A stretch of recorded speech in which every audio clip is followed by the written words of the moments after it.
देती हूँ ताकि आपको समझ में आ जाए। सो क्लोज कर देते हैं। अच्छा, अब हमने सबसे पहले VS कोड को ओपन करना है। जैसे ही आप Visual Studio कोड को इंस्टॉल कर लेंगे, आप ऐसे ही VS कोड लिखेंगे और आप इसको यहाँ से ओपन कर सकते हैं।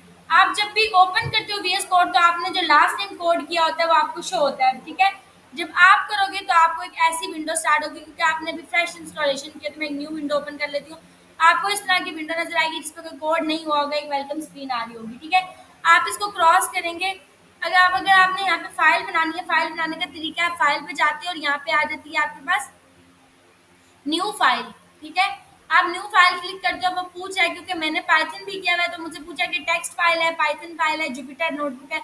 मैं टेक्स्ट फाइल ले लेती हूँ, सिंपल। तो आप एक सिंपल टेक्स्ट फाइल ओपन कर लेते हो इस तरीके से, ठीक है, फाइल के साथ जाके न्यू फाइल पे।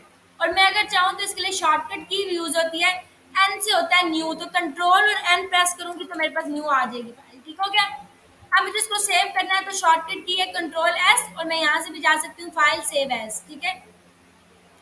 मैं सेव एज करूंगी। अब यहाँ से साइड टूल बार से मैं डिसाइड करूंगी कि मुझे इसको सेव कहाँ करना है। लेट से डेस्कटॉप पे सेव करना है, डाउनलोड्स में करना है, कहाँ करना है। लेट से मुझे डेस्कटॉप पे सेव करना है तो मैं डेस्कटॉप पे ले लेती हूँ और मैं यहाँ के फाइल का नाम रख देती हूँ। लेट से मैंने फाइल का नाम रख दिया इंडेक्स, ठीक है। अब अगर मैं इसको यूं ही सेव कर दूंगी तो ये ठीक नहीं है, ठीक है। इसके साथ इसकी एक्सटेंशन देना मस्ट है, तो मैं यहाँ पे .html लाजमी दूंगी, ठीक हो गया। अब आपने यहाँ पे .html दिया, लेकिन अगर मैं इसको इसी तरीके से सेव कर दूं तो ब्राउजर के ऊपर मेरा कोड HTML का एग्जीक्यूट नहीं होगा, बल्कि मेरा कोड शो होगा ब्राउजर पे। क्योंकि बेशक मैंने ऊपर एक्सटेंशन .html दिया, लेकिन उसकी टाइप क्या रखी हुई है, प्लेन टेक्स्ट, ठीक है। तो आपने कभी भी उसकी टाइप प्लेन टेक्स्ट नहीं रखनी। आप इसको हटाएंगे, आप यहाँ पे क्लिक करेंगे और सबसे टॉप पे जाएंगे फर्स्ट पे, यहाँ पे आ रहा होता है ऑल फाइल्स। तो आप कहोगे कि जितनी भी फाइल्स है उसमें से मेरी .html की फाइल, ठीक है। या तो आप ये करोगे या फिर आप यहाँ से HTML सेलेक्ट कर लोगे लाइक दिस, ठीक है। ये मेरी HTML की फाइल है। बट मैं यहाँ पे बेटर ये है कि आप एक्सटेंशन देके यहाँ से ऑल फाइल सेलेक्ट कर लो कि जितनी भी फाइल्स हैं उनमें से। तो जब भी आप जो भी एक्सटेंशन दोगे वो सारी फाइल्स में से ये एक्सटेंशन ले लेगी, ठीक है। आपने इसको लाजमी ऑल फाइल्स करना है, टाइप को, एंड देन सेव कर देना है। अब मेरे पास यहाँ पे जैसे ही आपने देखा कि मैंने इंडेक्स और HTML सेव किया, ये देखें ये फाइल मैंने सेव की थी। जब मैंने इसको इस एक्सटेंशन के साथ किया तो बाय डिफॉल्ट इस तरीके से क्रोम की तरह बन गया कि मैं इसको इजीली ओपन कर सकती हूँ अपने ब्राउजर के ऊपर, ठीक है। खुद ही ये क्रोम की तरह बन गया। मैं अब इसको ओपन करूंगी, ये मेरा ब्राउजर पे ओपन हो गया। एंड देन यहाँ पे आपका ये URL आ रहा है, दिस इज योर एड्रेस, ठीक है। ये आपका क्या होता है, URL होता है। और हर एक चीज के लिए डिफरेंट URL होता है। फॉर एग्जाम्पल मैंने यहाँ से यूट्यूब ओपन की तो ये इसका URL है, मैप्स ओपन किया तो ये उसका URL है। तो जो भी चीज आप ओपन करते हो उसका URL यहाँ पे आपको मिल जाता है, ठीक है। पीसी की मैं बात करूं अगर, तो फॉर एग्जाम्पल मैं यहाँ पे चली गई हूँ ये डिजाइनिंग के कोई फोल्डर में, तो यहाँ पे अगर आप क्लिक करो इस चीज के ऊपर, ठीक है, फाइल पे येलो पे, तो ये आपको इसका क्या मिल रहा होता है, URL, ठीक है। ये इसका URL है। या अगर आपको स्पेसिफिकली किसी फाइल का लेना है, आप फाइल के ऊपर क्लिक करोगे। एक तरीका तो ये कि यहाँ से भी आपको फाइल से मिल जाएगा एड्रेस। अगर यहाँ से आप नहीं भी लेते, आप फाइल पे सिंगल क्लिक करोगे, डबल नहीं करना, वो ओपन हो जाएगा। आप होम टैब पे क्लिक करोगे तो यहाँ पे कॉपी पाथ का ऑप्शन आ रहा होता है। मैं यहाँ से कॉपी पाथ करूंगी तो ये इसका फुल पाथ कॉपी कर लेगा। अब मैं यहाँ पे आके अगर पेस्ट करूँ तो ये आपको नजर आ रहा है विद इन्वर्टेड कोमा इसने पूरा पाथ क्या कर लिया है, कॉपी कर लिया कि डी में मेरा ये फोल्डर है, उसमें ये फोल्डर की फाइल है, ठीक है। तो इस तरीके से क्या करता है, पूरा पाथ कॉपी कर लेता है। एंड ये आपका एड्रेस होता है, URL होता है। किसी भी लेकर अगर आपको PC में लोकेशन है तो, और अगर आपका इंटरनेट पे है तो ये है। फिर कौन सी वेबसाइट्स प्रोटोकॉल्स क्या होते हैं, लेट्स से मैंने यहाँ पे आके क्लिक किया यूट्यूब, ठीक है। मैंने यूट्यूब ओपन किया तो जब मैं इसको से कॉपी करूंगी, अभी आपको प्रोटोकॉल शो नहीं होगा, जब मैं इसको कॉपी करूंगी, ठीक है, और मैं यहाँ पे आके इसको पेस्ट करूंगी तो ये देखें इसके साथ एक प्रोटोकॉल बाय डिफॉल्ट आ गया HTTPS। इसका मतलब है ये वेबसाइट क्या है, सिक्योर है। अब मैं अगर मेरे पास एक वेबसाइट है मैं इसको ओपन कर लेती हूँ, ठीक है, मैंने ये वेबसाइट ओपन की है। तो ये वेबसाइट जो है इसके साथ अगर मैं इसको कॉपी कर लेती हूँ आप, ठीक है, और मैं आके इसको यहाँ पे पेस्ट कर लेती हूँ। इसके साथ प्रोटोकॉल क्या है, HTTP, ठीक है। इसका मतलब है ये वेबसाइट मेरे पास सिक्योर नहीं है, ठीक है। तो ये प्रोटोकॉल्स बाय डिफॉल्ट आते हैं। और अगर आप इसको ओपन करोगे तो यहाँ पे जब आप ये खुलेगी, अभी ये लोड हो रही है, तो आप देखेंगे कि नॉट सिक्योर, देखें नॉट सिक्योर, ये वेबसाइट सिक्योर नहीं है। तो कभी भी ऐसा हो सकता है कि क्योंकि ये सिक्योर नहीं है कि यूजर इसको विजिट ना कर सके, कोई इशू आ जाए कि इशू डेंजर की सिक्योरिटी इशू की वजह से डेंजर में है या कुछ भी, ठीक है, क्योंकि सिक्योर नहीं है। तो हमें वेबसाइट को सिक्योर बनाना होता है, ठीक है। ये नहीं कि अगर आप वेबसाइट डेवलप करें स्पेशली अपने लिए, तो आप अपने माइंड में रखें कि वो वेबसाइट आप जो ले रहे हैं कम से कम सिक्योर होनी चाहिए, ठीक है। तो आपके पास जो है ये हो गया, और यूआरएल का हमने डिसाइड किया। देन आपको मैं बता दूं कि आपके पास सबसे पहले एचटीएमएल का, जब भी स्ट्रक्चर ऑफ एचटीएमएल डिस्कस करेंगे, तो उससे पहले मैं आपके साथ एक स्लाइड शेयर कर लेती हूँ, ठीक है। बेसिकली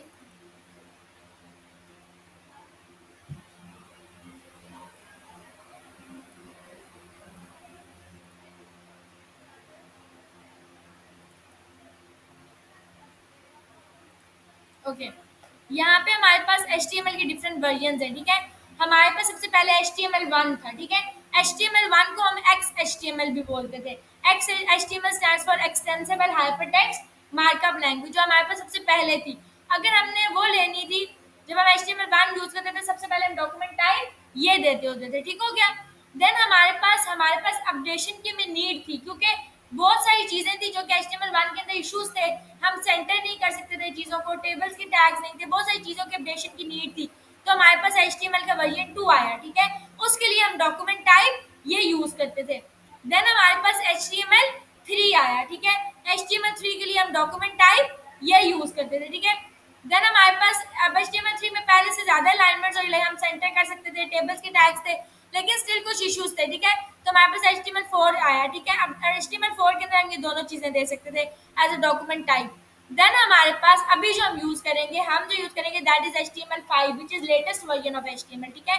तो HTML5 के लिए हम क्या करते हैं, डॉक्यूमेंट टाइप HTML ये यूज करते हैं, ठीक हो गया, डॉक टाइप HTML।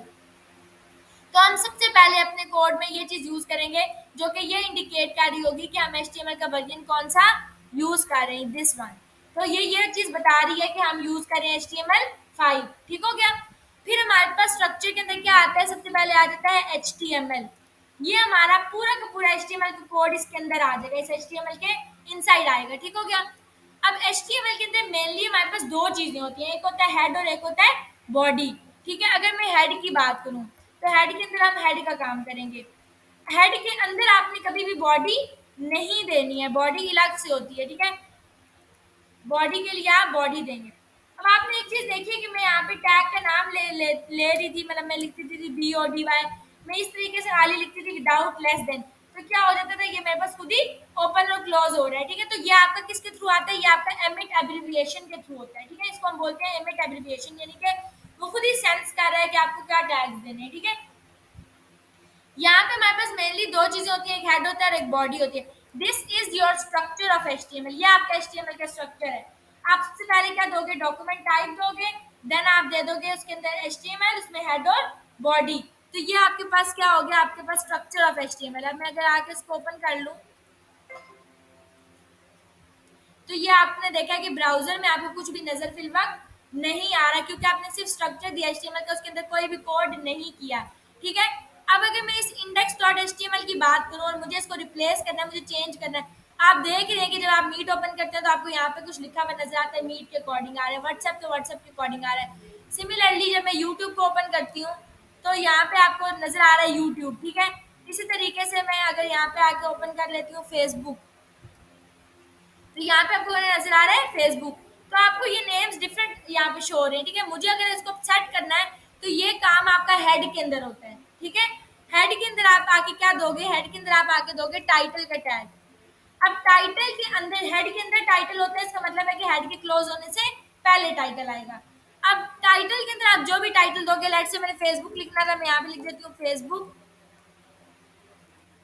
और सेव कर देती हूँ, तो यहाँ पे आपको क्या शो हो जाएगा, फेसबुक, ठीक हो गया। अब हमारे पास जितने भी टैग्स ओपन होंगे वो क्लोज लाजमी होंगे। अच्छा, मार्कअप का मतलब टैग्स होता है, और हम HTML के अंदर टैग्स यूज करते हैं, और टैग यूज करने का यही तरीका है कि हम लेस देन का साइन लगाते हैं और ग्रेटर देन का साइन लगाते हैं। इसके अंदर हम टैग का नाम लिखते हैं, ठीक है। और ये जो टैग होता है इसको हम बोलते हैं ओपनिंग टैग, मतलब टैग क्या हुआ है, ओपन हुआ है सिर्फ। अगर मुझे इसको क्लोज करना है, तो क्लोज करने का ये तरीका है कि आप लेस देन और ग्रेटर का साइन लगाते हो, और इस हेड से पहले या जो भी टैग का नाम है उससे पहले एक फॉरवर्ड स्लैश लगा देते हो, बैक स्लैश, ठीक है। तो ये आपको क्या हो जाती है, टैग क्लोज हो जाता है। तो यहाँ पे मेरा टैग क्या हुआ है, ओपन हुआ है, और यहाँ पे मेरा टैग क्या हुआ है, क्लोज हुआ है, ठीक है। तो ये भी टैग ओपन हुआ है, ये क्लोज हुआ है। मैंने हेड के अंदर टाइटल के टैग दिया, मेरे पास ये चीज चेंज हो गई है। अच्छा, जितने भी टैग्स आपके ओपन होंगे वो क्लोज मस्ट होंगे। There are very few tags जो कि जिनका क्लोजिंग टैग्स नहीं होते हैं, ठीक है, वो मैं आपके साथ साथ डिस्कस करूंगी वो कौन से टैग्स होते हैं। देन अगर मैं बात करूँ सिंपल, तो HTML के अंदर 6 हेडिंग्स होती हैं। H1 होता है आपके पास, हेडिंग 1 इसको बोलते हैं। मैंने इसमें अपना नेम मेंशन किया, ये आपके पास हेडिंग 1 है। मैं इसको ऐसे रीलोड करूंगी। अच्छा, अब आपको नजर आ रहा है कि आपको ऊपर टॉप से थोड़ी सी स्पेस मिल रही है। ये क्यों मिल रही है, रीजन क्या है? क्योंकि मैंने डॉक्यूमेंट टाइप के दी हुई है, HTML दी हुई है। ये डॉक टाइप HTML, अगर मैं हटा दूं, मैं इसको कट कर दूं डॉक्यूमेंट टाइप को, तो आप देखेंगे ये डाटा कितना नजर आ रहा है, ऊपर नजर आ रहा है, ठीक है। तो अगर मैं यहाँ पे दे देती हूँ डॉक्यूमेंट टाइप और अब सेव करती हूँ, तो आपको बाय डिफॉल्ट टॉप से थोड़ी सी स्पेस मिल जाएगी, लाइक, ठीक है।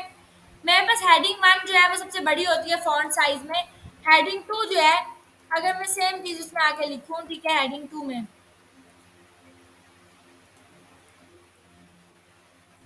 तो ये क्या हो गया, H1 से थोड़ी फॉन्ट साइज में छोटी होती है आपकी हेडिंग 2। अच्छा, अगर मैं आगे हेडिंग 3 लिख देती हूँ।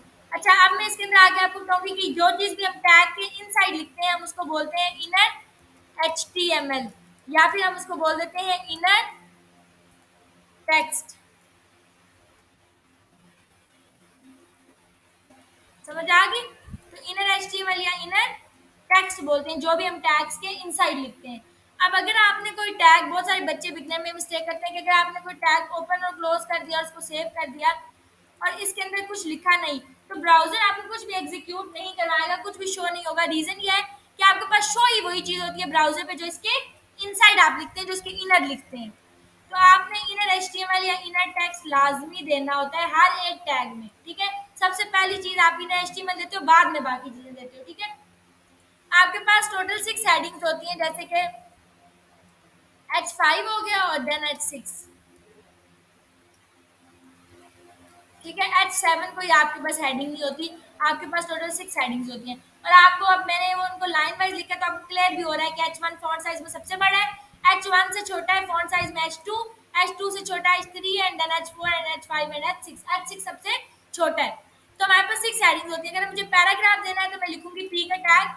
अब पी के टैग के अंदर एक तो तरीका ये है कि मैं यहाँ पे आके पैराग्राफ लिख दूँ, Alishba is a developer, whatever, जो भी मैंने लिखना है, डॉट डॉट डॉट, ठीक है। आपने जो भी लिखना है आप यहाँ पे पैराग्राफ में लिख सकते हो। बट यहाँ पे अगर आपको डमी पैराग्राफ देना है, अगर यूजर आपको कहता है कि कोई से भी डमी पैराग्राफ डाल दो, ठीक है, तो आपके पास बिल्ड इन पैराग्राफ आता है लॉरम इप्सम का। आप लिखोगे LO, तो ये आपको खुद ही दे देगा। ये देखें एमिट एब्रिविएशन, ये देखें एमिट एब्रिविएशन, जो आपको बता रही थी, खुद सेंस कर लेता है। एमिट एब्रिविएशन के थ्रू ये लॉरम इप्सम दे रहा है। आप इस पर क्लिक करोगे तो इसने आपको क्या दे दिया, एक बिल्ड इन पैराग्राफ खुद से दे दिया, ठीक है, लॉरम इप्सम का पहले से। तो मैं इसको सेव कर लेती हूँ, ये देखें। तो आपको लिखने की जरूरत है, डमी पैराग्राफ आपको मिल जाएगा, ठीक हो गया। आपके मैंने देखा 6 हेडिंग्स होती है, देन पैराग्राफ होता है। देन आपके पास कुछ बेसिक टैग्स होते हैं, लाइक आपके पास बी का टैग होता है। बी का टैग किस लिए यूज होता है? बी जो है वो बोल्ड टेक्स्ट होता है, मतलब अगर आपने टेक्स्ट को बोल्ड करके लिखना है तो आप क्या दोगे, बी का टैग दोगे। ये देखें टेक्स्ट आपका किस तरह आ रहा है, बोल्ड लिखा हुआ नजर आ रहा है। फिर अगर आपने टेक्स्ट को थोड़ा सा इटैलिक की तरह लिखना है, ठीक है, तो आप लिखोगे क्या, इटैलिक टेक्स्ट। अच्छा, इनर HTML में आप कुछ भी लिख सकते हो, मैं ये नाम से लिख लूँ ताकि आपको समझ आ जाए। तो बोल्ड लिखने के लिए आपके पास बी का टैग यूज होता है, इटैलिक लिखने के लिए आपके पास आई का टैग यूज होता है। अब अगर मुझे यही बोल्ड लिखना है तो आप बोल्ड के लिए स्ट्रॉन्ग का टैग भी यूज कर सकते हो। स्ट्रॉन्ग का टैग भी आपका इंपॉर्टेंट टेक्स्ट होगा इसके अंदर, यानी कि ये बोल्ड लिखा हुआ नजर आएगा। जो भी चीज आप स्ट्रॉन्ग के अंदर दोगे, ये देखेंगे क्या नजर आएगी, बोल्ड नजर आएगी। तो बोल्ड और स्ट्रॉन्ग के टैग सेम काम करते हैं। इसी तरीके से आपका इटैलिक और एम्फसाइज्ड टैग, ठीक है, एम्फसाइज्ड टेक्स्ट, ये क्या करते हैं, सेम काम करते हैं। ये आ गया। तो बोल्ड और स्ट्रॉन्ग सेम काम करते हैं, इटैलिक और एम्फसाइज्ड सेम काम कर रहे थे, ठीक हो गया। देन आपके पास आ जाता है मार्क का टैग, ठीक है। मार्क जो है, मार्क का टैग जो है वो हाईलाइट करने के लिए यूज होता है। तो हाईलाइटेड टेक्स्ट मार्क करो, हाईलाइट करो, ठीक है। तो मार्क का टैग हाईलाइट के लिए यूज होता है। तो ये देखें आपने हाईलाइट किया तो ये क्या है, मार्क का टैग है।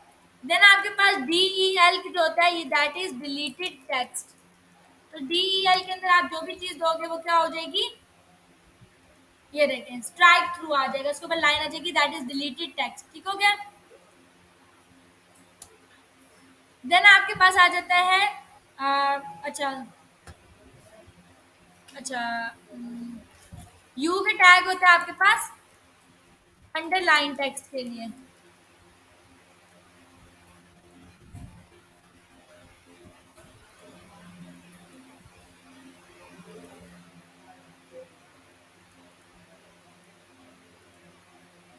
ओके, अंडरलाइन करने के लिए एक और टैग यूज होता है, मैंने आपको लास्ट टाइम करवाया था जी, याद है आपको अंडरलाइन के लिए क्या यूज हो रहा था, एक और टैग?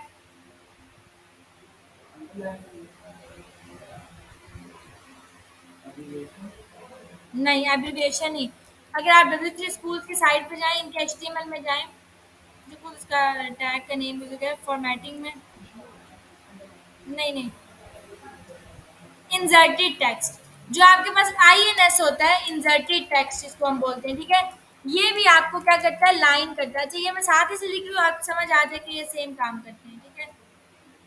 ये तो inserted text which is INS और यू का टैग दोनों क्या करते हैं, सेम काम करते हैं, इंसर्टेड टेक्स्ट और ये। तो इंसर्टेड टेक्स्ट आपका ये काम करता है। देन आपके पास हो जाता है SUP। SUP means superscript. आपके पास एक चीज होती है सुपरस्क्रिप्ट और एक चीज होती है सबस्क्रिप्ट। इनमें डिफरेंस क्या होता है? सुपरस्क्रिप्ट जो होती है, सुपर अगर मैं इन दोनों के पीछे लगा दूं टू टू, ठीक है, तो क्योंकि मैंने जो चीज लिखी हुई है सुपर स्क्रिप्ट के अंदर, तो क्योंकि सुपर का मतलब होता है ऊपर, ठीक है, तो ये हमेशा सुपर क्या होगा, ऊपर आएगा, पावर में आएगा, ठीक है। तो ये टू की पावर में क्या लिखा हुआ नजर आ जाएगा, ये सुपर स्क्रिप्ट लिखा हुआ नजर आ जाएगा। और जो भी चीज आप सब स्क्रिप्ट में लिखते हो वो आपको बेस में नजर आती है, यानी कि नीचे नजर आती है। अगर मैं इसको सेव करूं तो आप देखेंगे कि ये टू की पावर में चला गया सुपरस्क्रिप्ट आपका, और ये टू की बेस में सबस्क्रिप्ट आ गया, ठीक है। तो ये आपके पास सुपरस्क्रिप्ट और सबस्क्रिप्ट आपका ये काम करते हैं, ठीक है। फिर आपके पास आ जाता है स्मॉल का टैग। ये आपका स्मॉलर टेक्स्ट के लिए यूज होता है। ये देखिए, ये टेक्स्ट को बहुत छोटा सा करके स्मॉल करके लिखता है, ठीक है, स्मॉल करके आपको नजर आता है। और ये कहीं पावर वगैरह में नहीं है, ये आपको ऐसे फील हो रहा है क्योंकि नीचे गए हैं, ठीक है, आपका सिंपल है। तो हमने देखा बोल्ड का टैग, बोल्ड और स्ट्रॉन्ग दोनों सेम काम करते हैं, इटैलिक और एम्फसाइज सेम काम करते हैं। मार्क का टैग था, स्मॉलर का था, डिलीटेड का था, इंसर्टेड था, ठीक है। मार्क हाईलाइट कर रहा था, स्मॉल छोटा करके लिख रहा है, डिलीटेड स्ट्राइक थ्रू कर रहा है, इंसर्टेड भी आपका क्या करता है, अंडरलाइन करता है, यू भी आपका अंडरलाइन करता है। सब सुपरस्क्रिप्ट और सबस्क्रिप्ट यूज हो रहे हैं, ठीक है। फिर आपके पास कुछ टैग्स आते हैं, लेट्स से मुझे कोटेशन देनी है तो मेरे पास क्यू का टैग होगा, मैं कोटेशन लिख देती हूँ कि see knowledge from cradle to grave. ये क्या है, आपके पास एक कोटेशन है, तो ये इन्वर्टेड कोमास में आएगी, ये देखें लाइक दिस। कोटेशन किस में आ रही है, इन्वर्टेड कोमास के अंदर आ रही है, ठीक है। फिर आपके पास एक चीज आ जाती है वीडियो। अच्छा, अब हमारे पास सामने ये देखा है कि ऊपर जितने भी मैंने टैग्स अभी तक आपको दिखाए हैं, शो करवाए हैं, ठीक है, इनमें से कोई भी टैग ऐसा नहीं है कि जो आपके पास यानी कि जो जिनके साथ कोई एट्रीब्यूट हो। ये सिंपल टैग्स थे। लेकिन कुछ टैग्स ऐसे होते हैं जो कि विदाउट एट्रीब्यूट मीनिंगलेस होते हैं, मतलब कि उनका मकसद नहीं अचीव होता जब तक आप उनके अंदर क्या नहीं देते, एट्रीब्यूट नहीं देते। जैसे कि मैं बात करती हूँ वीडियो की। वीडियो के टैग क्या करता है, वीडियो का मतलब होता है डायरेक्शन देना टेक्स्ट की। मैंने यहाँ पे आके लिख दिया पाकिस्तान, और फिर मैं इस वीडियो बस लिख देती हूँ, ये टैग का नाम लिख देती हूँ, लिख देती हूँ पाकिस्तान। मैंने ये लिखा हुआ है पाकिस्तान। तो वीडियो का मतलब था बाय डायरेक्शनल ओवरराइड, यानी कि डायरेक्शन को फ्लिप करना, ठीक है, टेक्स्ट की डायरेक्शन को। मतलब ये पाकिस्तान उल्टा लिखा हुआ नजर आ जाए, एंड से मुझे पाकिस्तान लिखा हुआ नजर आ जाए, यानी यहाँ से यहाँ पे लिखा हुआ एन की जगह PAKISTAN, ठीक है। तो वीडियो क्या काम करेगा, वीडियो टेक्स्ट की डायरेक्शन को फ्लिप करेगा। अब क्या यहाँ पे मेरे पास कोई ऑप्शन है कि मैं इसकी टेक्स्ट की डायरेक्शन को फ्लिप कर सकती हूँ, क्योंकि टैग वो काम नहीं कर रहा। तो यहाँ ये काम क्या चीज करेगी, यहाँ पे काम एट्रीब्यूट करेगा। तो एट्रीब्यूट होता है वीडियो के अंदर डायरेक्शन के नाम से। डायरेक्शन एट्रीब्यूट का नाम है, और इस एट्रीब्यूट को अब मैं वैल्यू दूंगी, ठीक है। तो एट्रीब्यूट मेरा DIR था, और इसको वैल्यू क्या मिलेगी, मुझे टेक्स्ट की डायरेक्शन को फ्लिप करना है राइट टू लेफ्ट, यानी कि RTL। तो ये देखें टेक्स्ट की डायरेक्शन क्या होगी, रिवर्स होगी है। ठीक है, तो आपकी टेक्स्ट जो है वो फ्लिप हो गया थ्रू इट्स एट्रीब्यूट। अब मुझे अगर इसको चेंज करना है, डायरेक्शन को लेफ्ट टू राइट रखना है, तो मैं यहाँ पे क्या लिख दूंगी, LTR means left to right. ये आ गया, ठीक हो गया। तो हमारे पास वीडियो का मतलब ये होता है कि टेक्स्ट की डायरेक्शन को वो करना। फिर हमारे पास एक चीज आ जाती है अच्छा, हमारे पास कोटेशन हो गया, हमारे पास वीडियो का, हमारे पास इसी तरीके से एब्रीविएशन का टैग होता है। एब्रीविएशन के टैग के अंदर आप एब्रीविएशन दे सकते हो। अगर मैं ये टाइटल नहीं देती एट्रीब्यूट, मैं यहाँ पे आगे सिंपल लिख देती हूँ WHO। WHO stands for World Health Organization. ठीक है, अब मुझे इसकी एब्रीविएशन देनी है, मैं इसको रीलोड करती हूँ। तो यहाँ पे सिर्फ क्या नजर आ रहा है, WHO। ठीक है, अब यहाँ पर ये चीज चेंज नहीं हो रही, मतलब कि मैं इसको टाइटल नहीं दे सकती, इसकी एब्रीविएशन कहाँ पे शो होगी, यहाँ पे तो नहीं ना हो सकती इनर HTML में। तो यहाँ पे आपका एट्रीब्यूट काम आएगा, मैं यहाँ पे आके लिखूंगी, इसको एट्रीब्यूट दूंगी टाइटल के नाम से, और टाइटल के अंदर मैं आके दूंगी वर्ल्ड हेल्थ ऑर्गेनाइजेशन, इसको वैल्यू दूंगी। तो आपने एट्रीब्यूट दिया यहाँ पे, और एट्रीब्यूट को क्या दी, यहाँ पे वैल्यू आके दी है। तो मैं इसको रीलोड करूंगी, देखिए इसके नीचे 3 डॉट्स आ गए हैं। अब मैं जैसे इसके ऊपर हॉवर करूंगी, थोड़ी देर रुकूंगी, तो नीचे क्या नजर आ गया, वर्ल्ड हेल्थ ऑर्गेनाइजेशन। तो इसका मतलब है कि अब मेरा ये जो इसका पर्पस था वो क्या हो गया, अचीव हो गया। तो आपने देखा कि ये जो वीडियो था और मेरे पास एब्रीविएशन का टैग था, ये बेकार थे। ठीक है, तब तक बेकार थे अगर मैं इनके अंदर एट्रीब्यूट्स ना देती। तो इसका मतलब है कि ये मीनिंगलेस है। ये इनका जो पर्पस है वो क्या चीज अचीव कर रही है, इनका एट्रीब्यूट अचीव कर रहा है। तो कुछ टैग्स जो होते हैं वो विदाउट एट्रीब्यूट मीनिंगलेस होते हैं, उनके अंदर एट्रीब्यूट ही उनका काम पूरा करता है। तो वीडियो और ये इस तरीके से काम करते हैं। अच्छा, क्यों के बाद मैं आपको टैग बता देती हूँ, साइट के टैग है।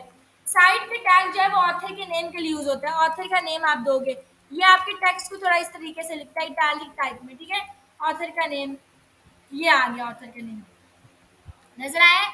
जैसे फॉर एग्जांपल मैं यहाँ पे आके लिख देती हूँ कि this book is published by, this book is published by, और यहाँ पे ऑथर का नेम आ जाएगा, let's say Umera Ahmad, she is a novel writer. ठीक है, तो मैं यहाँ पे आके वो दे दूंगी, सेव कर देंगे। This book is published by this, ये ऑथर का नेम है। तो आपने देखा कि ये कुछ इटैलिक की तरह का नजर आता है, साइड के टैग। ठीक है, अब जैसे यहाँ पे साइड का टैग है, ठीक है, जो कि ऑथर के नेम के लिए होता है, हमारे पास यहाँ पे एक टैग है ब्लॉक कोड। ब्लॉक कोड के अंदर साइट का एट्रीब्यूट होता है, क्या होता है, साइट का एट्रीब्यूट होता है। ऊपर मैंने साइट का टैग दिया था जो कि ऑथर के नेम के लिए होता है, लेकिन ब्लॉक कोड के अंदर साइट का एट्रीब्यूट है। ये साइट क्या करता है, ये साइट आपका वेबसाइट का लिए होता है। ठीक है, कि आपने कौन सी वेबसाइट से डाटा लिया है, ब्लॉक कोड के अंदर आपके पास वो डाटा आएगा जो कि आपने किसी वेबसाइट से डाटा कॉपी किया। फॉर एग्जांपल मैं यहाँ पे चली जाती हूँ और मैंने यहीं से आके ये चीज कॉपी कर ली, मैंने किसी भी वेबसाइट से XYZ से आके ये चीज यहाँ पे कॉपी कर ली। यहाँ पे आपके पास इसको भी हटा देते हैं। अच्छा, ये लिख लिया, ये आपने किसी वेबसाइट से डाटा कॉपी किया, जिस वेबसाइट से डाटा कॉपी किया उसका URL कॉपी करेंगे और इस साइट के अंदर आके क्या कर देंगे, पेस्ट कर देंगे। ठीक है, तो ये ब्लॉक कोड का मेन पर्पस है, इससे होता कुछ भी नहीं है ना, यहाँ पे कुछ नजर आएगा, आएगा सिर्फ टेक्स्ट ही।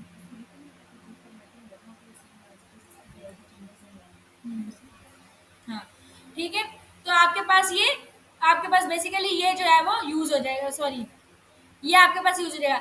अब आपने देखा कि जो फॉर्मेटिंग वहां पे यूज होगी सेम एज इट इज यही फॉर्मेटिंग यहाँ पे भी आपको यूज हो जाएगी। तो ये आपके पास ब्लॉक कोड जो है वो आपके पास ये इस तरीके से यूज हो रहा है। ठीक है, ब्लॉक कोड का टैग हमने देखा कि क्यू के टैग है एब्रीविएशन का, वीडियो का, ब्लॉक कोड का। हमारे पास एक एड्रेस का टैग भी होता है। ठीक है, एड्रेस देने के लिए होता है। फॉर एग्जांपल मैं यहाँ पे आके लिख देती हूँ ऑपोजिट KFC, सेकंड फ्लोर, वली plaza, near Chandni Chowk, commercial market, Rawalpindi. ये नजर आया। अब मुझे लेट से सेकंड फ्लोर के बाद डाटा अगली लाइन पे यहाँ पे शो करना है, तो हमारे पास डाटा को नेक्स्ट लाइन पे मूव करने के लिए टैग यूज होता है which is break, B R. B R का टैग क्या करता है? बी आर का मतलब होता है लाइन ब्रेक। ठीक है, क्या कर देगा? ये लाइन ब्रेक करेगा, ये डाटा को नेक्स्ट लाइन के ऊपर इस तरीके से शो करवाएगा। अब रावलपिंडी को मुझे नेक्स्ट लाइन पे करना है, तो मैं यहाँ की क्या दूंगी? B are. रावलपिंडी से पहले लगाऊंगी तो यहीं पे ब्रेक आ जाएगी और ये रावलपिंडी अगली लाइन पे चला जाएगा।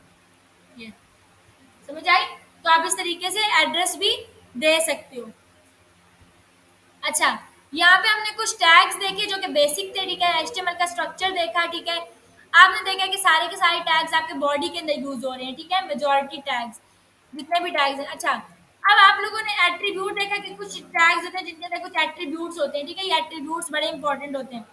अब अगर मैं बात करूँ एट्रीब्यूट्स के पर्सपेक्टिव से, तो आपने ये देखा कि हर एक के साथ ही आइकन आ रहा है, इधर भी आइकन आ रहा है, इधर भी आइकन आ रहा है, इधर भी आइकन आ रहा है। ठीक है, इसी तरीके से अगर मुझे फेसबुक का यहाँ पे आइकन लेना है, ठीक है, या कुछ भी लेना है, पिक्चर वगैरह लेनी है, तो यहाँ पे ये चीज लगाने के लिए हमारे पास ये काम बॉडी में नहीं होता बल्कि काम हेड में होता है। समझ आ गया? तो मैंने हेड में टाइटल दिया हुआ था ऑलरेडी। ठीक है, अगर मुझे टाइटल के साथ वो देना है तो मेरे पास लिंक का टैग यूज होता है। क्या टैग यूज होता है? लिंक का टैग यूज होता है। अच्छा, लिंक के अंदर आपके पास एक चीज होती है। लिंक जब भी आप क्लिक करोगे आपके पास रिलेशन स्टाइल शीट दे देगा, क्योंकि लिंक जो होता है वो किसी भी स्टाइल शीट को लिंक कराने के लिए यूज होता है। ठीक है, सीएसएस की स्टाइल शीट को। लेकिन फिर वक्त मुझे ये नहीं देना। हम जो ये जो आइकन होता है इसको बोलते हैं fav icon. Fav icon means favourite icon. ठीक है, इसको फेव आइकन बोलते हैं। तो जब भी आप लिंक दोगे LIN के, आपको नीचे नजर आ रहा होता है ये फेव आइकन, नजर आया? आप लिंक के आगे फेव आइकन के ऊपर क्लिक करोगे तो ये आपको उसके एट्रीब्यूट्स देगा। अगर आप टाइप नहीं भी देते, ये आ रही है, अगर आती है अच्छी बात है, अगर ये नहीं भी आती लेट से टाइप, तो तब भी आपकी ये लिंक जो है वो पिक्चर लग जाएगी, यानी कि काम आ जाएगी। ठीक है, पिक्चर लगेगी तब भी इम्प्लीमेंट हो जाएगी। सबसे पहले आपके पास रिलेशनशिप में आप लिखोगे आइकन। रिलेशनशिप क्या होगा? आइकन। तो आपने लिंक में जो है एज इट इज आप उसके साथ भी काम कर सकते हो। लाइक आपको सिर्फ href चेंज करना है। आपके पास एक एट्रीब्यूट होता है href। जब भी आपके पास HTML के अंदर एट्रीब्यूट href आएगा, आपने ये चीज याद रखनी है कि आपने उस चीज की लोकेशन देनी है। ठीक है, href में हमेशा लोकेशन देनी है। तो मुझे यहाँ पे आइकन लगाना है, तो डेफिनेटली आइकन की कोई पिक्चर होगी। तो मैं अभी फिर वक्त के लिए कोई पिक्चर ले लेती हूँ। लेट से पता नहीं ये क्या पिक्चर है,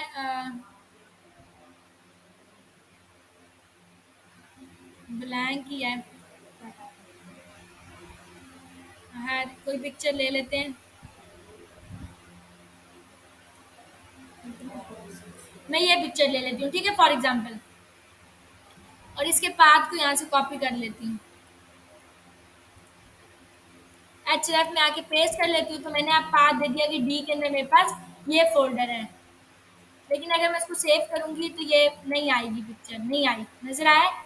क्योंकि जब आपके पास फोल्डर का नाम होता है स्पेस के साथ, यानी कि यहाँ पे अब इन दो इस फोल्डर के अंदर स्पेस आ रही है, तो वहाँ पे लिंक सही करके नहीं बनता। सेकेंडली ये है कि मैंने फोल्डर का लिंक दिया, मैंने पिक्चर का तो दिया ही नहीं है।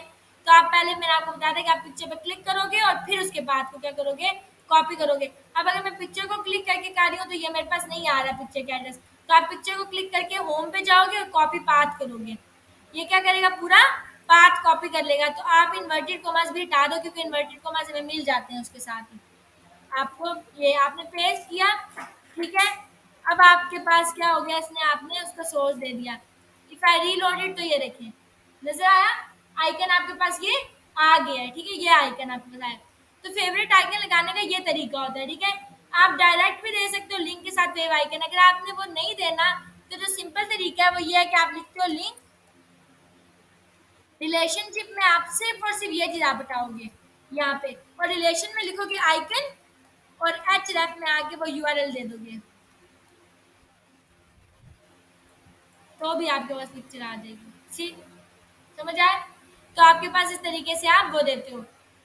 तो हमने ये कुछ बेसिक टैग्स देखे और हमने देखा कि उनके एट्रीब्यूट्स जो है वो क्या काम करते हैं। एक और चीज आपने देखा कि सारा के सारा ऊपर जब मैंने ये लिखा है अपना हेडिंग्स दी है, तो डाटा नेक्स्ट लाइन पे है, इसके बाद भी डाटा नेक्स्ट लाइन पे है, ये सारी के सारे नेक्स्ट नेक्स्ट लाइन पे डाटा है, इवन पैराग्राफ के बाद भी नेक्स्ट।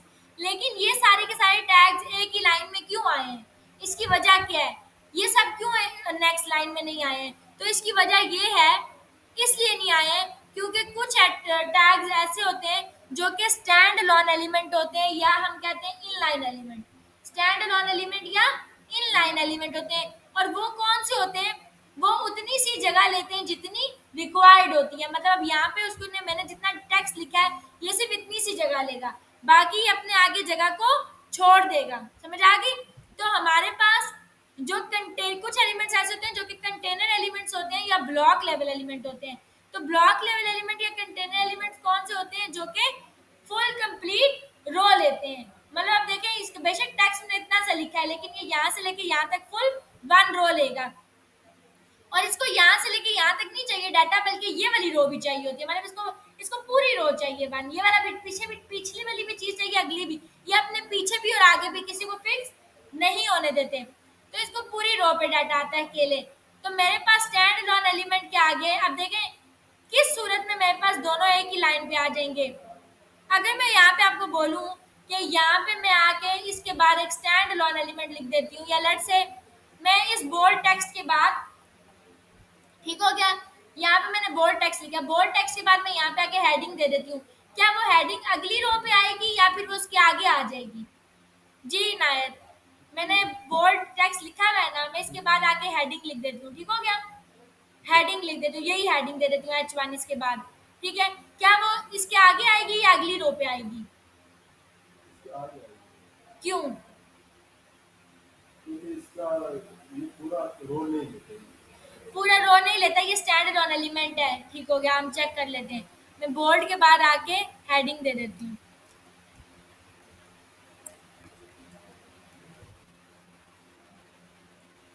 जी आपका क्या नेम है, मुझे भूल गया है। हुमायूं, हुमायूं क्या नेक्स्ट लाइन पे आएगा या उसके आगे आएगा? नेक्स्ट लाइन पे अच्छा, वजह?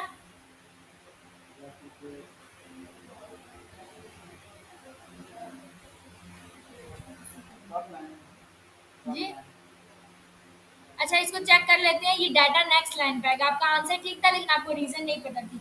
वजह क्या है? बेशक इसके आगे जगह खाली थी, खाली थी इसके आगे, मैं भी मानती हूँ, ठीक है, क्योंकि स्टैंडर्ड वाला एलिमेंट है। लेकिन इसके आगे जगह खाली थी ना, ये वाली जगह तो खाली नहीं थी पीछे। उसको जो आपका कंटेनर एलिमेंट होता है उसको ये जगह भी चाहिए थी। समझ आ रही है? तो उसको पूरी रो चाहिए, उसको पिछली भी चाहिए और अगली भी चाहिए।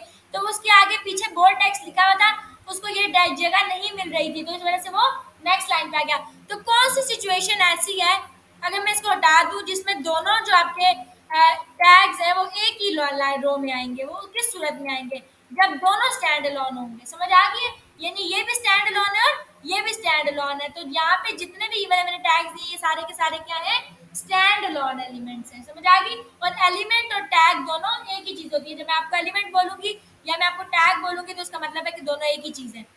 अच्छा, अब अगर मुझे इनको नेक्स्ट रो में करना है, मतलब मुझे इस बोल्ड के बाद बोल्ड के बाद इस इंपॉर्टेंट टेक्स्ट को अगली लाइन में लेके आना है, तो मैं यहाँ पे क्या यूज करूंगी? मैंने भी आपको बताया है, बी आर। क्या यूज करूंगी? B R, line break. B R के टैग आपने जैसे यूज किया, डाटा नेक्स्ट लाइन पे आ गया। समझ आ गई है? मैंने फिर इसको भी नेक्स्ट लाइन पे करना, मैं फिर क्या दूंगी? बी आर,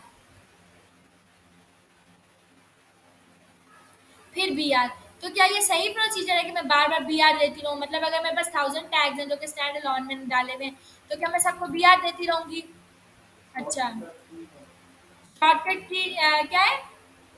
शॉर्टकट इस्तेमाल कर रही शॉर्टकट है इस्तेमाल करने, मैंने आपको लास्ट में तो बताया भी था। आपको कुछ नहीं याद है हुमायूं, क्या आपने किया है? ठीक है, यहाँ पे आपके पास बोल्ड टेक्स्ट स्टार्ट हो रहा था यहाँ से, ठीक है, यहाँ से लेके, तो मैं इससे पहले एक टैग दूंगी जो कि यहाँ से लेके यहाँ तक आएगा, और मैं इसको क्लोज यहाँ करूंगी, यानी कि यहाँ लगाऊंगी और यहाँ पे क्लोज करूंगी। तो जो भी टैग्स इनसाइड आ रहे हैं सारे के सारे अगली लाइन में शिफ्ट हो जाएंगे। तो आपके पास HTML5 के अंदर एक टैग होता है प्री के नाम से, PRE, प्री। प्री के टैग क्या करते हैं? मैंने प्री के टैग को ओपन किया, ये ओपन किया है मैंने, ठीक है, और मैं इसको क्लोज कहाँ करूंगी? इस एड्रेस के बाद। तो मैंने प्री का टैग यहाँ लगाया था बोर्ड से पहले, और क्लोज कहाँ किया? रावलपिंडी के बाद। अब मैं इसको रीलोड करती हूँ, तो ये देखें जो भी चीजें उसके अंदर थी मेंशन, सारी की सारी नेक्स्ट लाइन पे खुद ही शिफ्ट हो गई हैं। पर आपने देखा कि इसकी फॉर्मेटिंग चेंज हो गई है, ठीक है, थोड़ा सा फॉर्मेट चेंज हो गया, और ये स्पेस भी दे रहा है लेफ्ट से, तो ये प्री का टैग बाय डिफॉल्ट खुद देता है। ठीक है, ये चीज़ें देगा। तो आपके पास फॉर्मेटिंग भी चेंज हो जाती है। तो प्री के टैग आपका ये काम करता है। ये कुछ बेसिक टैग्स थे। फिर हमारे पास कुछ टैग्स होते हैं, ठीक है। अच्छा, अगर मैं अब आपको स्टाइलिंग के थ्रू समझाऊं, ठीक है,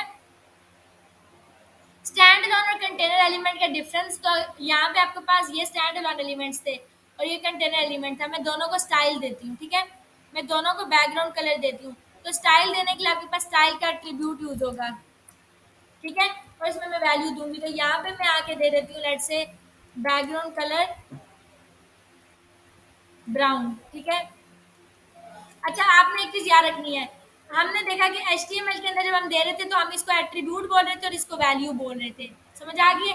CSS के अंदर ये जो बैकग्राउंड कलर जो यानी कि स्टाइलिंग होती है, ये प्रॉपर्टी होती है और ये उसकी वैल्यू होती है। तो CSS में प्रॉपर्टी वैल्यू का कॉन्सेप्ट यूज होता है। मैंने यहाँ पे स्टाइल में बैकग्राउंड कलर दिया ब्राउन, मैं इस चीज को कॉपी कर लेती हूँ सेम, और यहाँ पे आके इस बोर्ड को भी दे देती हूँ। अब मैंने एक स्टाइल जो है वो इस को दिया स्टैंड अलोन एलिमेंट को, और एक जो है वो कंटेनर एलिमेंट को। रीलोड करते हैं, ये देखें, ये डिफरेंस है। जो कंटेनर था उसने पूरी रो ले ली इंक्लूडिंग दिस, और स्टैंड अलोन ने उतनी ही जगह ली है। समझ आ रही है? आप तो आपको ज्यादा विजिबल होगा स्टैंड अलोन और कंटेनर का डिफरेंस क्या होता है, ठीक है। लेकिन अगर आपको कोई भी बंदा ये बोलता है कि मैं स्टैंड अलोन के एलिमेंट के आगे कंटेनर एलिमेंट लगाने जा रहा हूँ, तो क्या वो उसके आगे आएगा? तो वो नहीं आ सकता आगे, क्योंकि उसको ये वाला भी डाटा चाहिए, ठीक है। तो जब भी कंटेनर एलिमेंट आप दोगे और जहां मर्जी दोगे, ठीक है, आपने कंटेनर दे दिया तो वो पूरी की पूरी रो ही लेगा, यानी अलग रो पे आएगा डाटा। अच्छा, अब हमारे पास जो है एक टैग होता है जो कि बहुत इंपॉर्टेंट है और बार बार मेनली यूज होता है, दैट इज एक टैग। एक टैग क्या होता है? जब भी आपको लिंक देना है HTML के अंदर किसी चीज का, तो आप एक टैग यूज करोगे। अब एक टैग के अंदर क्या होता है? एक टैग जो है वो आपका लिंक के लिए यूज होता है। अब मैं अगर यहाँ पे आऊँ और मैं इसके आगे आके लिंक कर लूँ, तो क्लिक मी, मैं इसको सेव कर दूँ, ये देखिए यहाँ पे आपको क्लिक मी नजर आ रहा है ना, क्लिक मी। लेकिन आपने देखा कि लिंक नहीं है, मैं इस पर क्लिक कर रही हूँ, कुछ भी नहीं हो रहा, ना क्लिक हो रहा है, तो ये लिंक नहीं बना। तो ये टैग जो एंकर टैग है, इसको एक टैग को हम बोलते हैं anchor tag. Anchor tag without its attribute meaningless है। तो एंकर टैग के अंदर आपके पास एट्रीब्यूट होता है href के नाम से। अब मैं जैसे ही href दूंगी तो ये लिंक बन जाएगा। मैंने खाली एट्रीब्यूट दिए, मैंने वैल्यू नहीं दी है, देखें। तो ये क्या बन गया? खाली एट्रीब्यूट देने से ही क्या बन गया? ये लिंक बन गया, ये देखें। अब मैं क्लिक कर रही हूँ, हो कुछ भी नहीं रहा, नजर आया? कुछ भी नहीं हो रहा। तो एंकर टैग जो है वो, अब ये लिंक तो बन गया है एट्रीब्यूट देने से, लेकिन लिंक काम नहीं कर रहा, क्योंकि मैं क्लिक करूंगी तो मैंने इसको वैल्यू ही नहीं दी कि इसने जाना कहाँ है। समझ आ गया? तो यहाँ पे मैं एड्रेस दूंगी, लेट से मैं इसको यही एड्रेस दे देती हूँ, इस वेबसाइट का डाटा कॉपी कर लेती हूँ, URL, और यहाँ के पेस्ट कर देती हूँ, इसको सेव कर देती हूँ मैं, इसको क्लोज कर देते हैं, इसको रीलोड कर लेते हैं। अब मैं जब इस क्लिक मी के ऊपर क्लिक करूंगी जैसे ही, तो मेरा किधर क्या ओपन हो जाएगा? ये देखें, वो टैब, समझ आ गई? वेबसाइट ओपन हो गई, मैंने लिंक दिया था, जो भी लिंक आप इसमें दोगे। और जरूरी नहीं है कि ये आपको इंटरनेट से लिंक दो, मैं आप इसको किसी फोल्डर का भी दे सकती हूँ। मैं इस फोल्डर का लिंक दे देती हूँ, कॉपी किया, पेस्ट कर दिया। अब मैं जैसे क्लिक नहीं करूंगी, ये देखें, ये फोल्डर ओपन हो गया, नजर आया? तो आप इसको किसी भी चीज़ का लिंक दे सकते हो, किसी पिक्चर का भी दे सकते हो। मिसाल के तौर पे मैंने ये पिक्चर है, इसका ये इसका नेम है, .jpg एक्सटेंशन है, ठीक है। मैं इसके आगे स्लैश लगा लेती हूँ और .jpg, अब मैं क्लिक करूँगी, पिक्चर ओपन हो रही है, समझ आ रही है? जैसे अब क्लिक किया तो क्या ओपन हो रहा है? पिक्चर ओपन हो रही है। अब आप लोगों ने एक चीज देखी है कि मेरा पिक्चर और लिंक ओपन तो हो रहा है, लेकिन इसी विंडो में ओपन हो रहा है, समझ आ रही है? यानी कि डाटा इसी के अंदर खुल रहा है। अगर मैं चाह रही हूँ कि डाटा इसके अंदर ना खुले, अगले टैब में ओपन हो जाए, तो इसके अंदर एक एट्रीब्यूट होता है टारगेट के नाम से। क्या एट्रीब्यूट है? टारगेट के नाम से। टारगेट हमेशा ये डिसाइड करता है कि एंकर टैग ओपन कहाँ होगा, समझ आ गई है? टारगेट हमेशा ये डिसाइड करता है। तो मैंने इस लिंक को कहाँ ओपन करना है, तो अगर आपने नेक्स्ट टैब में ओपन करना होता है तो आप ये हाइफन ब्लैंक यूज करते हो, ठीक है। ये हाइफन ब्लैंक क्या करेगा? इस डाटा को अगली टैब के अंदर ओपन करेगा। अब मैं जब इसको क्लिक करूंगी तो ये देखें, ओपन हो रहा है, लेकिन किधर ओपन हो रहा है? नेक्स्ट टैब के अंदर। समझ आ गई? तो ये टारगेट आप ब्लैंक आपके पास। अच्छा, टारगेट के अंदर 4 वैल्यूज हैं, ठीक है। जब आप देते हो टारगेट तो एक मिनट,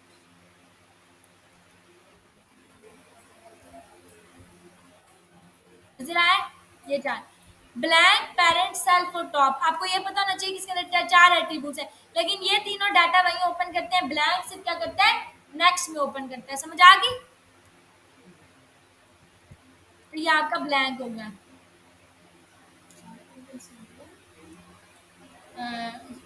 क्या चीज?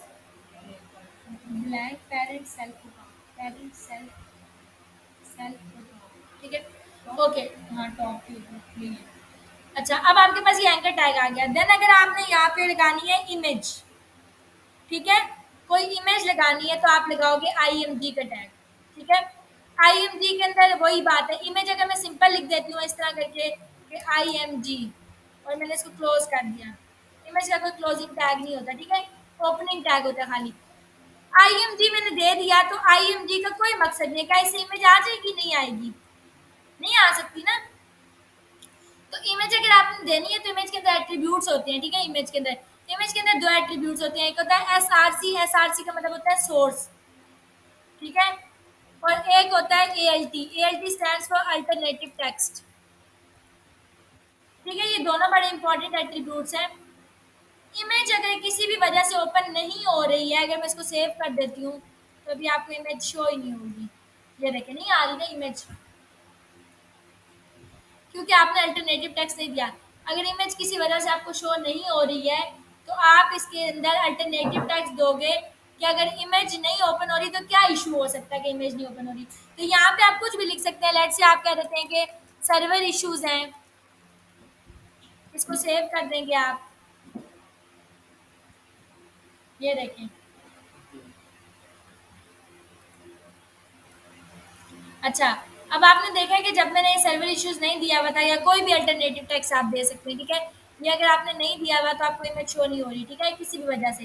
तो अगर आपको इमेज किसी वजह से शो नहीं हो रही तो आप उसकी बजाय अल्टरनेटिव टेक्स्ट दे सकते हैं। अब मैंने यहाँ पे लिख दिया सर्वर इश्यूज, तो जो भी ये रीड करेगा उसको समझ आ जाएगा कि सर्वर इश्यूज की वजह से पिक्चर नहीं शो रही, या कोई भी रीजन हो सकती है, जरूरी नहीं है सर्वर इश्यूज आप लिखें। यहाँ पे आप लिख सकते हैं कि पिक नॉट अपलोडेड येट, या कुछ भी जो भी आप देना चाहते हैं दे सकते हैं। अच्छा, ये एसईओ पर्सपेक्टिव से बहुत इंपॉर्टेंट होता है। एसईओ ये कहती है कि आपको अल्टरनेटिव टेक्स्ट इमेज का देना चाहिए, ठीक है, वरना वो उनको रैंक नहीं करते। तो ये भी एक अगर आपने इमेज का अल्टरनेटिव टेक्स्ट नहीं दिया तो ये चीज़ बड़ी इंपॉर्टेंट होती है एसईओ पर्सपेक्टिव से। अच्छा, अब मेन चीज़ इमेज जो मुझे दिखानी है, तो आपको ये पता है कि इमेज का एड्रेस दूंगी तो इमेज आ जाएगी, ठीक है। तो सोर्स में इमेज का एड्रेस देती है, मुझे लेट से ये पिक्चर ओपन करनी है तो मैं यहाँ पे आ जाऊँगी, इसका पाथ कॉपी कर लूँगी। आपको भी पता है कि पाथ के साथ इन्वर्टेड कोमास आते हैं, तो मैं इन्वर्टेड कोमास के साथ सिलेक्ट करती हूँ। अब क्या आ गया मेरे पास, पूरा वो पिक्चर का एड्रेस दे दिया। अब इसको रीलोड करूंगी तो पिक्चर आ जाएगी, ये समझ आ गई, पिक्चर शो होगी। अब पिक्चर के अंदर अगर पिक्चर को छोटा करना है, इसकी विड्थ और हाइट को एडजस्ट करना है, तो पिक्चर के अंदर क्या 2 एट्रीब्यूट्स होते हैं विड्थ और हाइट के नाम से। विड्थ मैंने दे दी लेट से 150, हाइट भी मैंने दे दी 150। सॉरी, सेव करेंगे तो ये आपके पास पिक्चर आ गई। समझ आ गया? और अच्छा, आपने एक चीज़ और भी याद रखनी है कि इमेज भी स्टैंड अलोन एलिमेंट है और एंकर टैग भी स्टैंड अलोन एलिमेंट है। इस वजह से दोनों एक ही साथ एक दूसरे के आगे आ रहे हैं। समझ आ गई है? मतलब जो भी आपका एंकर टैग होता है, एंकर टैग आपका स्टैंड अलोन एलिमेंट होता है, ठीक है। तो उसके आगे पिक्चर भी स्टैंड अलोन एलिमेंट थी, दोनों एक ही रो पे आ गए। अगर आपने पिक्चर को नेक्स्ट लाइन पे शो करना है तो आप बी आर लगा दें। सी, ठीक हो गया। तो ये आपके पास इमेज होती है, ये आपके पास इसकी एंकर टैग होता है, ठीक हो गया। यहाँ तक आपने देखा है कि हमने कुछ एट्रीब्यूट्स के साथ काफ़ी सारे टैग्स को स्टडी किया है, ठीक है। ये टैग्स आपने इंप्लीमेंट करने हैं, अभी कोई चीज़ समझ नहीं आई पूछ लें। हमारी जो चीज़ रहती है, ठीक है, अच्छा, बल्कि हमारे कुछ और भी टैग्स रहते हैं, वो भी अभी हम देख लेते हैं, ठीक है। तो वो टैग्स हम देखेंगे। आप लोगों ने जिस बैच के साथ मर्ज होना, उन्होंने इतने टैग्स पढ़ लिए, ठीक है, जो आज हम पढ़ेंगे, ठीक है। इसलिए आपने कोशिश करनी है कि आप लोग इनको कवर कर लें, ठीक है।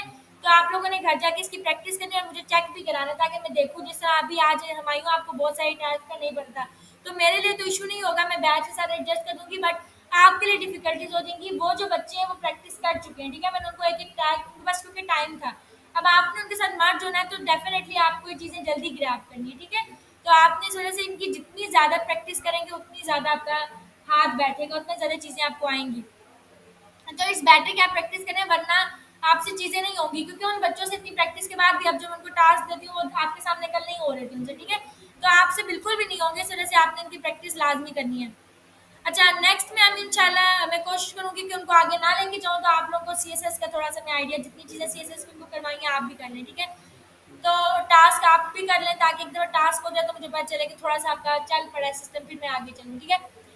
इसके अलावा जो टैग्स मैंने करवाए हैं उनमें आपके पास आ जाता है, ओके, उनमें आपके पास मैंने आपको कहा था कि 3 किस्म की लिस्ट होती है हमारे पास, ठीक है, जो कि हमने स्टडी की है। जिसके अंदर हमारे पास आ जाती है ऑर्डर लिस्ट, अनऑर्डर लिस्ट और डिटेल लिस्ट। तो हमारे पास अनऑर्डर लिस्ट आती है, अनऑर्डर लिस्ट के अंदर हम दे देंगे लिस्ट, ठीक है। लिस्ट में मैंने आगे दे दिया, जैसे कि कंट्रीज के नाम, फॉर एग्जाम्पल दे देती हूँ पाकिस्तान, इंडिया,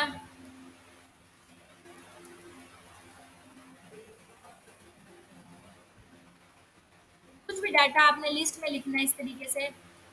तो आपके पास क्या यूज़ होता है, अनऑर्डर लिस्ट ये।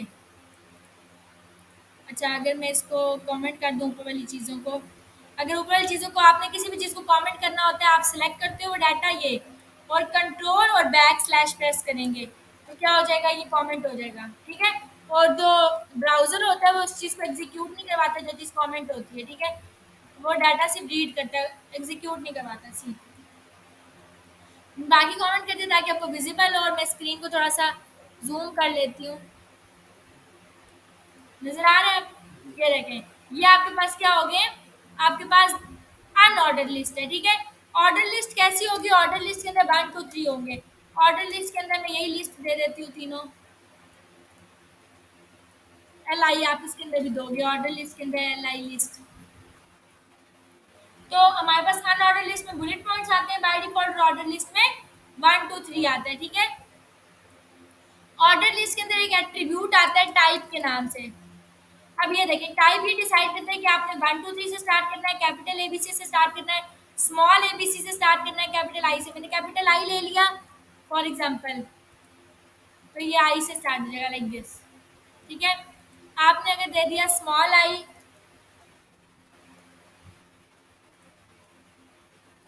तो ये ऐसे स्टार्ट हो जाएगा। आपने दे दिया स्मॉल ए,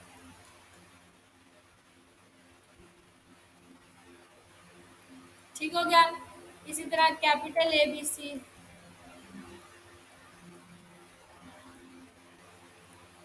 तो जब आप टाइप देते हो, मतलब यहाँ पे मैं आके लिख देती हूँ, तो ये आपको ऑप्शन मिल रहे हैं। 1 2 3 से स्टार्ट करना है, कैपिटल ए स्मॉल ए से, कैपिटल आई स्मॉल आई से, ठीक है। तो ये आपके पास ऑप्शन मिल जाते हैं कि आपने टाइप क्या रखनी है, ठीक है। और आपने ये चीज़ याद रखनी है कि ये ऑर्डर लिस्ट के अंदर टाइप का एट्रीब्यूट होता है, ठीक है, एट्रीब्यूट है ये। अच्छा, अनऑर्डर लिस्ट को हम स्टाइलिंग के थ्रू करते हैं, ठीक है। अनऑर्डर लिस्ट के अंदर स्टाइल यूज होता है, स्टाइल के अंदर हम कह देते हैं कि लिस्ट स्टाइल टाइप, सीएसएस है, ठीक है। सीएसएस के थ्रू हम सेट करते हैं list style type. List style type आपने क्या रखनी है, क्या आपने सर्कल से शुरू करना है, ये आप सर्कल करेंगे तो डाटा सर्कल से शुरू हो जाएगा, ये देखिए, ठीक है। फिर आपके पास जैसे कि सर्कल के बाद स्क्वायर आ गया है, ये देखें, तो स्क्वायर की तरह के शो हो रहे हैं। इसी तरह वो डेसिमल था जो आपको शो हो रहा था, तो ये सारे आपको लिस्ट स्टाइल टाइप में मिलते हैं। Then you have detailed list, DL, ठीक हो गया। डिटेल लिस्ट के अंदर अब आपके पास क्या चीज होती है, डिटेल टाइटल, जिसको हम डीटी बोलते हैं, detail description, DD.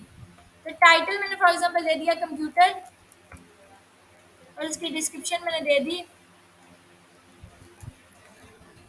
Computer is an electronic device.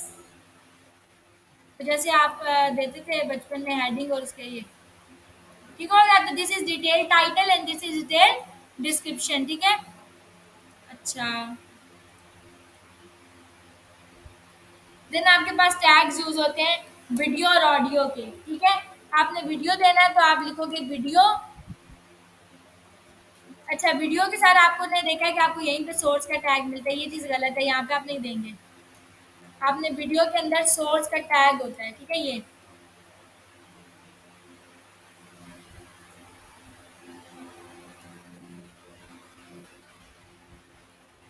ये होता है।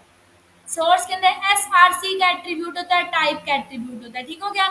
सोर्स के अंदर एसआरसी क्या करता है, एसआरसी वीडियो का सोर्स दे देगा, और टाइप में आप लिखोगे वीडियो स्लैश जो भी वीडियो की टाइप होगी, MP3 हो गई, MP4 होगी, वो आप दोगे। मिसाल के तौर पे मैं यहाँ पे आती हूँ और मैं आगे कह देती हूँ कि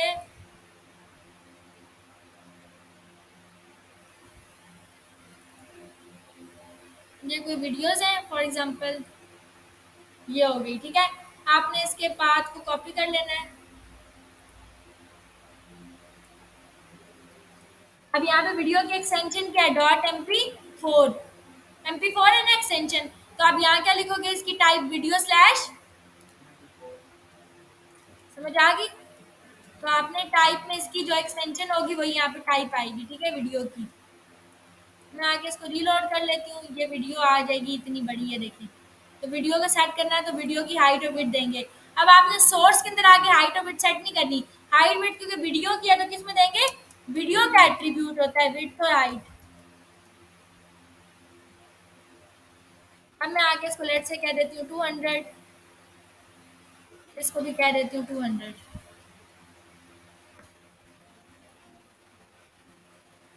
ये नजर आई वीडियो।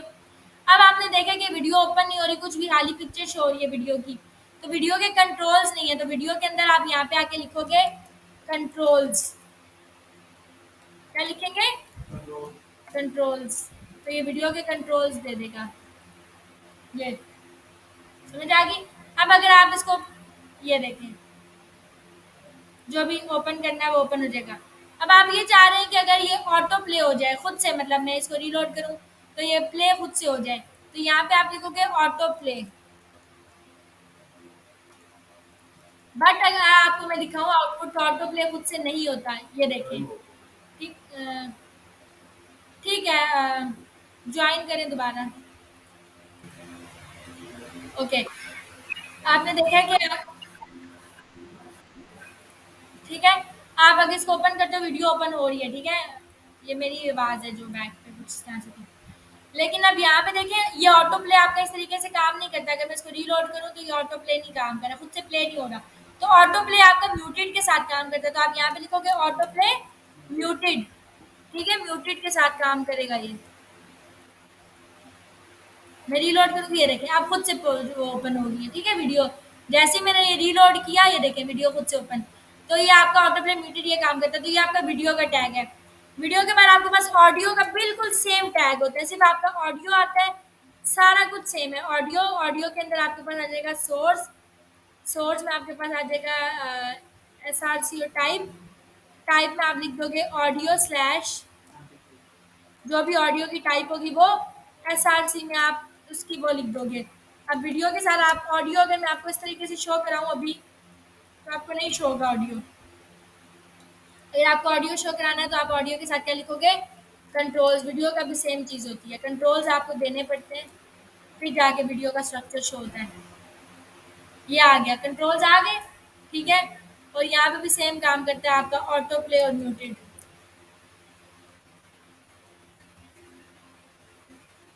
हो गया। अब आपने यहाँ पे आके सिर्फ क्या देना है, ऑडियो देंगे, ऑडियो का सोर्स और उसकी यहाँ पे वो, बाकी सेम है, ठीक है। तो वीडियो और ऑडियो के लिए दोनों क्या करते हैं, सेम काम करते हैं। यहाँ पे ऑडियो का आप सोर्स दे देंगे, मैं बस कोई ऑडियो भी पढ़ा नहीं है तो मैं दिखा देती हूँ।